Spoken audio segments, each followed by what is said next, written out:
Yes, we're on the hunt. Calm down. Yes, we're on the hunt again for another car from Wheeler Dealers. This time we're looking for the 2001 Range Rover 4-litre HSE.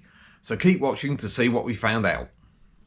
This programme first aired on the 19th of April 2011 and the registration number we're looking for is Y343FAR.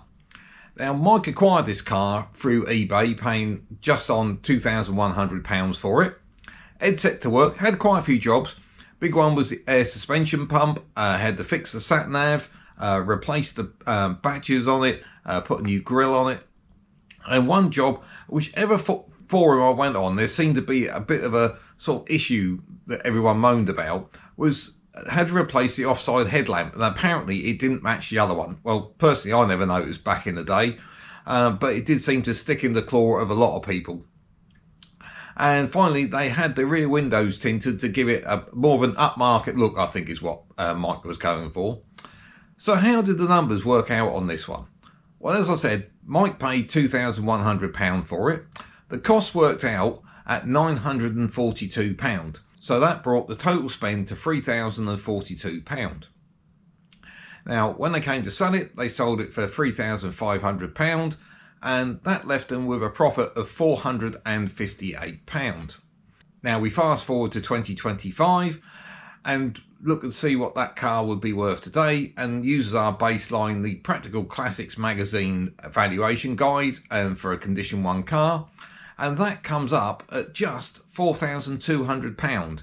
So over all that period of time, 14 years, that car has only gone up £700. Now I'll have to double check, but I think that is the lowest increase we've seen in value of all the cars we've looked at from Wheeler Dealers. So now the bit you're really here for. What happened to that car after the show? Well, at the end of the programme, we saw it being sold to someone called Blair. Now, I've spoken to someone called Carl, who actually, if you're a long-time subscriber, you'll remember that back with the Subaru Impreza, Carl had actually taken that and this Range Rover P38 in exchange for his BMW M5, which will be featured in a later episode. So, obviously from a TV point of view, they can't really go into that kind of deal because it doesn't give you a rounded programme, so you can understand why they've done that. And I think this transaction must have taken part somewhere in the middle of 2010, which is where the Range Rover and the Subaru would have been filmed, ready in time for the date they were aired. So it then goes quiet on this car for a couple of years, and on the Landy Zone forum in December 2012, I find a post by Big Red Taxi who says, the Wheeler Dealers Range Rover is for sale. It's on Auto Trader for $3,995. So £500 more than Mike sold it for.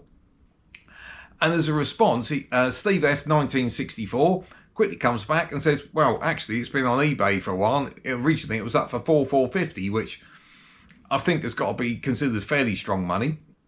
But Steve F was actually quite interested in this one. He'd rung the seller, had a chat about the car, never actually mentioned it was on Wheeler Dealers, which you think you would mention, and he actually decided to go and take a look.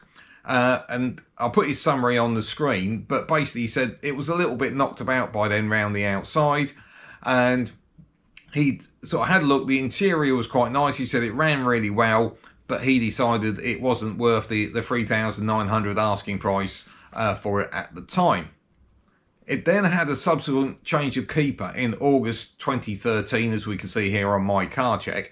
So that may have been the tail end of that sale, sort of December 12, complete the sale, middle of 13, especially if it was top money being asked for it. Maybe they had to give a little on the price. But after that, it tends to go a little bit quiet. And moving into the MOT history, this one looks really good. It had its first post-show MOT in 2011, and at that point it had done 81,400 miles.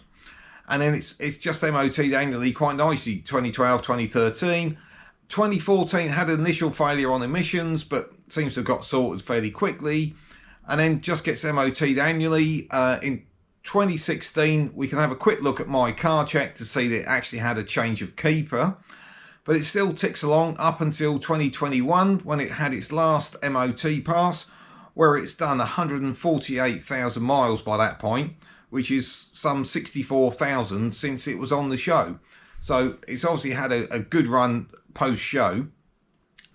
But after that, its MOT expired in 2022.